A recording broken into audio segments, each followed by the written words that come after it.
What the hell is going on, people? This is Periodic, and you see the title of the video. We are jumping back into Dragon Ball Z Dokkan Battle to ask the expert, is Super 17 actually good? Hear my thought.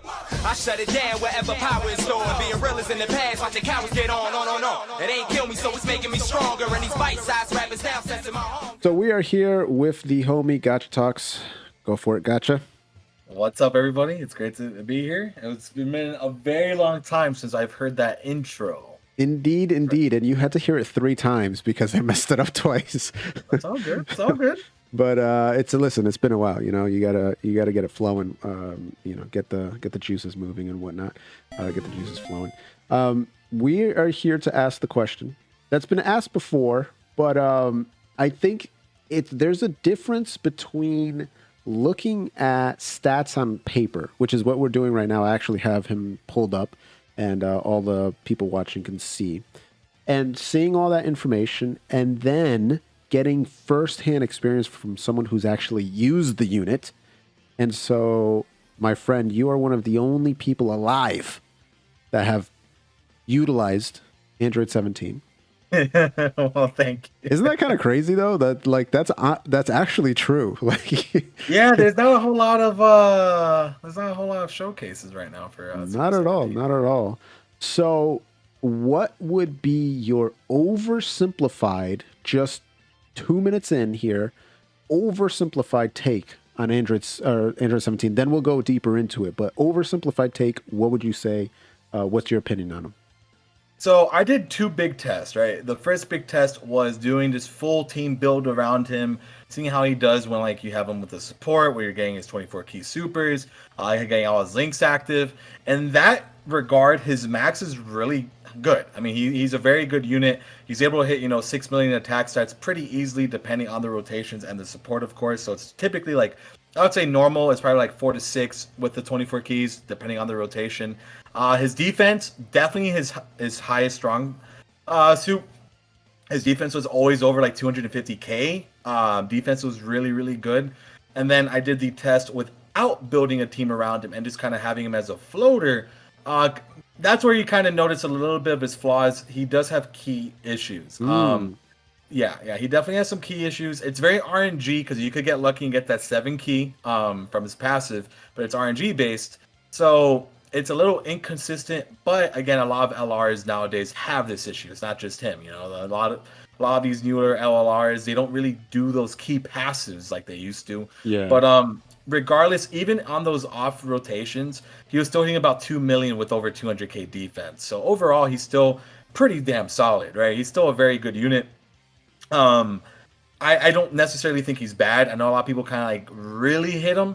I don't think he's super top tier, but he's good. He's definitely a good unit. Yeah, he's one of those interesting characters that seems really powerful when the team is built around him, and then seems just kind of mid if you're not putting characters around him. There's other units out there that doesn't matter where you put them, they're still going to be powerful. I always have to go back to Tech Gohan because like it drives me nuts when people try to make Tech Ultimate Gohan the transforming unit less like lower in rankings than he should be, because to me that dude fixes his own flaws. Like, what are his flaws? He has key issues. Well, he gives himself key, and then he also gives himself guard, and he greatly he does all of that. So it's like even turn 1 he's still guarding, which is absolutely insane. So even if you put him on a team with Cybermen, he's still gonna, be good. It doesn't matter. Whereas this Android 17 can have issues, like you were saying. I didn't even think about him having key issues. So that's he does a little bit. Yeah, that's 100% true. I would say like the down marks for this Super 17, his super attacks are just like they're not really relevant nowadays. Like raising attack for 1 turn. Okay, that's a 30% increase, which is not great. And then even on I believe it's attack and defense, right? Or is no, it just... his 12 key is just raising attack, and he lowers defense. So, and that's a 40% decrease, which you're not going to feel the enemy losing 40% defense. You're really not going to feel it until you're maybe massively lowering defense, which is 80%. Even then, it's like you can't really tell. But the problem is his 18 key, he loses his attack bonus, and then he's just greatly lowering defense, which is 50% debuff. like, I believe that's actually similar to LR Turles. I believe LR Turles on his 12 key, I'll pull that up on my screen, does the same thing. Like he raises attack for one turn, but then on his 18 he doesn't. But the difference to compensate for that, it's that Turles could also stun. Yeah. So he raises attack. No, okay, I got that mixed up. He raises attack on his 18 key, but he doesn't raise it on his 12 key. So it's the opposite here. Gotcha. For 17, which is kind of funny. I mean, right now, that seems to be the pairing that everybody's kind of like comparing 17 to, is to Turles. Which I feel like it's a little unfair for 17, because obviously it's a bit easier to rock Turles right now, and especially since he's like a good support unit. But 17, and essentially, I mean, kind of have the same deal. I mean, they do big unga boonga damage and have good defense, right? That's pretty much like what both of them do, and they're both excel at it. But for Turles, I think what helps Turles a lot, and this is the reason why I'm bringing up Turles, is because if 17 had this, I feel like it would have helped him a bit. That support passive, Turles is getting 3 extra key from that, just there, then and there, and he's also giving attack and defense to the rotations for Terrifying Conquerors. So obviously that's buffing himself. If Super 17 had a little bit of a support on him, I feel like that would have, all these key issues would have just kind of disappeared. But seeing because they didn't. Honestly, that's a good point. You could have gotten rid of that 50% chance to gain the 1 key up to 7 and just instead replace it with 3 key, 17% attack and defense for GT bosses and androids. Because obviously 17% is not really that much. So you compensate it by putting it for 2 different categories instead of just for 1 or something, something like that. I completely agree. And I feel like if they're in both, if they're in GT bosses and androids, guess what? They get a 34% increase or however you want to play it. Yeah, they could have definitely changed that around. I feel like if they just changed that key passive, a lot of the arguments right now about him would go away, because then he would have no problem with his key. Because a lot of people are like, 6 million attack sets aren't as high as they used to be. I mean, I get that. Obviously, you have the GT Goku and Vegeta freaking coming out of the turn. Like, Goku could hit almost 10 million on turn 2. Yeah, it's disgusting. Actually, my Goku did 7 million just with 12 key orbs earlier today, and he's 55%. It's just like, what is going on? Yeah, it's almost unfair to these LRs to make these TRs so good, because obviously when you see that, you're like, well, they're not as good anymore. This kind of sucks. But Super 17, it's he's not bad, and I have to keep saying that he's not a bad unit, because a lot of people say, oh, he's mid, he's bad. I don't think he's mid, right? Right now, I'm kind of currently, thinking of a top 10 spot for him. Yeah. Top 10 is kind of like an awkward talk, because there's so many crazy LRs right now. So it's either for me, he's low top 10, right? 8 to 10, or he's top 15. But the thing is that's hurting him is that he doesn't have a good linking partner. LR Turles has AGL Turles, right? So you throw AGL Turles with his man, he's going to be doing 5, 6, 7 million attack stats, getting his key, getting that 40% extra attack, all his key links. Super 17 doesn't have that yet. So I think over time, Super 17 will get better. This is not going to be the last time I'm sure we'll talk about him as Dokkan YouTubers, because once they make that transforming, 17 unit that goes into Super 17, and they have the same exact link set, and maybe he has some support, Super 17 will get a lot better play once they do that.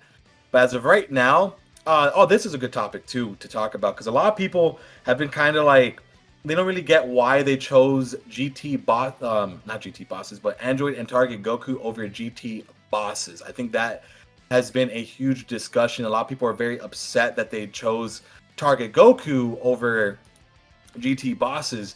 But I think the reasoning for that, and I want to see your opinion as well, it's if they change it to GT bosses, if you want to pull up GT bosses, there's not any units here. There's nothing on here. There's nothing on here. And I do get it. He is a GT bosses lead, but since they made him an android lead, it's very easy for him to get that target Goku passive because half the androids are target Goku, right? I mean, literally all the cells are target Goku for the most part. All, 17, 18, 16 are on target Goku. So it's like, it's very easy. The support units are on target Goku for android. So they have plenty of units here for him to get his full passive. Versus if they change it to GT bosses, well, look at it. There's nothing here, But you're not gonna rock.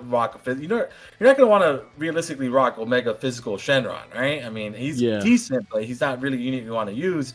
And Global doesn't even have the Shadow Dragon army yet, which is actually a pretty good support unit for GT bosses. So that's already kind of like two things that I'm like, I'm not like too crazy about. Yeah, honestly, they could have added a lot more characters to this GT bosses. Like, they don't see, they kind of screwed up here because they're trying to act like GT boss is like the main boss, right, of that arc. But that's not necessarily the case because they have people like Oceanus Shenron here. They have someone like the GT Perfect Cell just randomly here, Frieza, right? They could have brought all of the baby infected characters, so like all the Goten and the Gohans and stuff like that.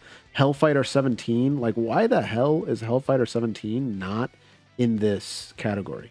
Yeah, that makes zero sense. When you have someone like Oceanus Shenron, who's kind of a fodder character, she was like a 1-episode character.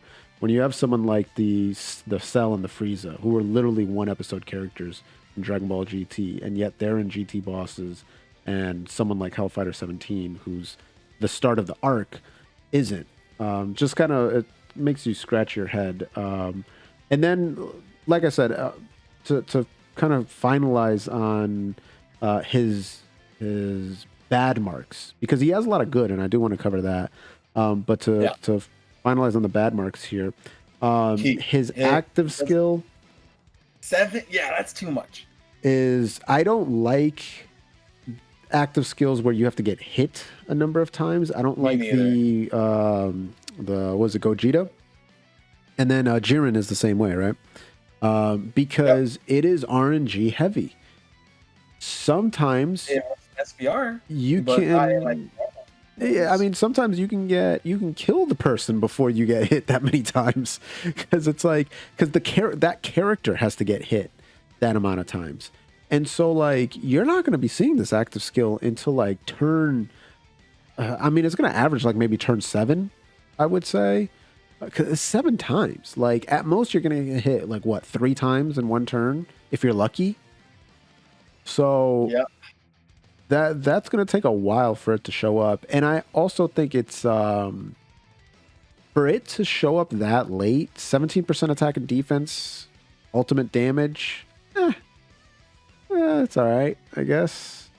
I mean, it's it's okay. It's just annoying because there's other active skills like the Super Saiyan 4 LRs. Yeah, they don't give themselves 17% attack and defense, but they do ultimate damage, and they do it on turn 4. Like, that is an easy active skill, and they're literally just missing 17% attack and defense. It's like, all right, who cares? So I'm not a huge fan of that, and I feel like they're starting to do this more of like making these awesome active skills. Because to me, the active skill attack where he's using the death bomb or whatever the hell it's called, amazing. I think it's the best super attack animation he has. And his voice line is it's peak. And that also points to flipping the GT boys, Goku and Vegeta. You know, I have both of them, and I still haven't seen their active skill in game, like actually playing in the game. I haven't seen them yet because there are garbage active skill conditions. Yeah, these active skills are becoming more and more of a hindrance than anything. Like it's like, why are we making these so impossible? It makes the discussion of the Intelligence Broly's active skill seem seem like overblown when people were saying like, oh, this active skill condition is terrible. It's like, no, he has the capability to attack up to 4 times in a turn. Yes, that's going to be very, very rare. It's like a 2% chance of him super attacking 4 times in a turn, but at least he has the capability to do so. And so you'll probably see that active skill by like turn 5, most of the time. Whereas the GT people, the GT Vegeta and Goku, it's like, dude, when are you going to see? They're going to super attack 4 times, and then they're going to show up every other turn. So you're looking at turn 8, turn 10, you're seeing that active skill. Same thing with this 17. So I'm not a fan of that. Yeah, me neither. With that said, I think people also overblow or overhype or underestimate when a character does 5-6 million damage and they say, oh, he's only doing 5 or 6 million damage. He's still doing 5 to 6 million damage. Like, that's still a lot of damage. And yes, you have the GT heroes and characters like that absolutely pop off, but that's rare. There's not a whole lot of characters that are like turn 1. Like 17 turn 1 can do 6 million damage. I'm sure you've seen it. Yep. He's he pops off, man. So like, I don't understand why people are like, well, this character does it. It's like, yeah. And that also makes them strong. It doesn't just invalidate 17's ability to do damage because somebody else can do it as well. It's like, it's still rare company, someone turn 1 doing that type of damage. And then his defense, I mean, you talked about it earlier. That 250k, 320,000 defense. You want to see that. Yeah, that's what it is. I feel like the issue with 17, it's the fact that he just came out at a weird time because Videl came out. Videl's crazy. You have, the GT, Goku and Vegeta, both are insane. They're both literally some of the best units in the entire game, right? Broly, super crazy top tier unit. And I think that's our issue. Like, so many people, like, we've gotten so accustomed to these units doing what they do versus being when a unit is doing 6 million and having a 300k defense, like, that's good, you know, like, that's actually really good. So I think that's like one of the big issues that we're seeing with Dokkan. It's that for the most part, I think we're all catered to seeing 20 million attack stats now. Mm-hmm. And if they don't hit that, it's like, oh, they're not good anymore. And I think that's like, that's an issue. I guess we got kind of conditioned, right? I feel like that's the other thing too. It's not like I don't get mad at people for looking at units like that and thinking of it in a different way. But they've kind of conditioned us to thinking like, oh, a unit is only good if they have a 20-page essay on what they do, right? And I think that's the problem with 17. I think that's definitely what hurt him a lot. It's not him as a unit, but more so about just, unfortunately, he came out at a different meta. If he came out like 6 months ago, I'm pretty sure people would be like, oh, he's the best unit in the game, right? I feel like if he came out closer to worldwide, I feel like people would have loved him. They would be like, oh my god, he's broken, it's super crazy. Yeah, before the Vegito and the Boo. Yeah, even if he came a little bit after that, I feel like he would have been fine. Because those two are still wacky. They are freaking disgusting, right? They're still some of the best units. I'm actually looking something up here. I'm trying to see when two of these. Okay, so April 2019 and November. Yeah, so I was gonna make the point that this is nothing new.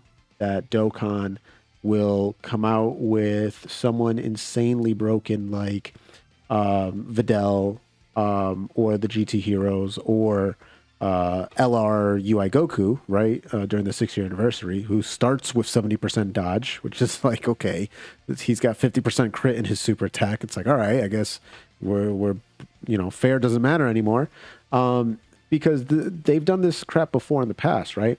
April 2019. Do you know who came out in April 2019 in Japan? Oof, that is LR no. Kalen Khalifa. And do you want to know who came out in November of 2019? Yeah, they came in on global, right? No, they came out in December in global. In Japan of November 2019, so months after LR Kalen Khalifa came out, Int God Goku came out. And I am here to tell you, Kalen Khalifa poops all over Int God Goku in pretty much every single scenario. Like, she is just unbelievably powerful. Even to this day, she's still one of the best defensive units in a long event, because not only is she stacking defense indefinitely, she's also gaining almost 70% dodge, which is what the 6-year anniversary LRUI Goku does. So the fact that that character came out before Int God Goku, and Int God Goku is good, but number one, you have to have either Pure Saiyans or Hybrid Saiyans on his team, so you can't really put him in a realm of God with like Jiren and like those type of characters. You have to have Saiyans next to this Goku. And he loses his 50% dodge and crit after 7 turns. So after 7 turns, he's just sitting at 55% defense, which just is not enough. He gets hit really hard. So it's like you come out with that character months after you came out with, at the time, was by far and away the best defensive unit in the game. There was nothing even close to how good Kalen Khalifa was. And they seem to be doing it again, right? UI Goku comes out, absolutely busted, 50% chance to crit in a super tech. That's just like mind-boggling how he has that. And that's turn 1. And then 17 comes out, and yes, he's really good, but you have to put characters around him to make him really good, or else he's just kind of like, yeah, he's solid, you know, is decent. On his own team, he's like, yo, this dude's sick, right? He's tanking everything, he's doing a lot of damage, but outside of his own team, it's just like, I probably wouldn't bring him. You know what I mean? Yeah, it's kind of... So it's a pattern from what I've experienced. It's just like, sometimes they'll just like, let's make the game fair. And then other times they're like, ooh, who said we should make this game fair? That was a dumb idea. Let's just give this character everything. Yeah, no, it's definitely a really good point, right? So personally, Dokkan, I know this is going to be super off topic for 1 second. Just 1 second. That's all right, because we're gonna finish it up with this point. Okay, so are you So go anywhere you want. Are you happy with how they've handled the meta as of late?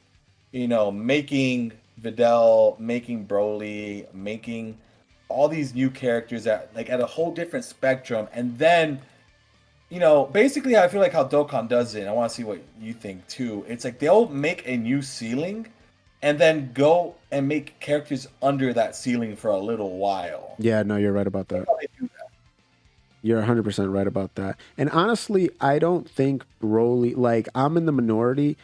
I think Broly is a very well-designed character, and I don't think he's as broken as some people think, because I do think that he has to build up, and he's not particularly powerful turn 1. My 55% Broly does, like, even on a good rotation, is going to do, like, maybe 2 million damage. And so that's like a far cry from what he can do later on. But I like the way that Broly was designed. I think it was done very, very well. But then you have characters, like you said, Videl come out, and it's just like, what else can we give her? You know what I mean? Like, someone finished up the passive. The passive is 4 pages long. And then the producer was just like, no, we need to add 2 more things. And it's just like, she's already got everything. Like, what the hell is going on here? So it is very strange that they continue to, like, things just come out of sync. And it's got to be that they've made all these characters, and then some of them get delayed, and so you have to hold on to it for a little bit, even though they're stronger, but they get pushed out after a particular character and things of that nature. So it's just got to be like timing and stuff. I can only imagine. But it's not, it doesn't contribute to a balanced gameplay, if that makes sense. because like Yeah, it definitely does. like you said, the meta goes crazy. It's like even now, right? Doesn't it feel like the meta is starting to shift back towards longer events with the GT Goku event and stuff like that, and how a lot of these active skill conditions are only achievable in long events. So you start to wonder, like, okay, is this the direction that Dokkan's going back into? Because for a while it was just like, no, Super Battle Road, Extreme Super Battle Road. They have to be power. God to Destruction event. They have to be powerful in the first 5 turns, because after that it's over. Now it's just like, this character better be good, great, fantastic on turn 20. You know what I mean? Yeah, that's what I think. I think they are going back to that meta of longer events, which I prefer longer events in Dokkan anyways. I think it's a lot more fun. It's a lot more just, crazy. It's, it's more fun, man. I just have a better time just kind of hanging out and, sitting there for 20 minutes. That's always nice. Yeah, and with that said, if you made it all of these 26 minutes listening to us crazy people go back and forth, let us know in the comments below, do you guys prefer shorter events or longer events? Me and Gacha are on the same page. We like longer events. And if you like these longer style discussion videos, let us know. Me and you used to do this all the time, and this is actually going to be a shorter one. Yeah, I know. We could have gone another 40 for a long time. Yeah, we haven't talked to each other in a minute, so we gotta cut it short, just so we're not BSing for another 3 hours. Anyway, I appreciate you coming on. I figured you're the man with the knowledge, so I'd ask it straight from the horse's mouth, as they say. But I appreciate you. Any final comments before we wrap this thing up? Besides, thank you for having me come on here. It was a good time, just kind of hanging out, talking about Dokkan. So I'm down to do this whenever. Oh yeah. You guys can follow Gacha over at Gacha Talks on YouTube. You're probably already doing it already. If you aren't, then we're coming after you. We're going to find you, and we're going to take care of you. You can take care of yourself by becoming a member of the channel. Click that blue join button.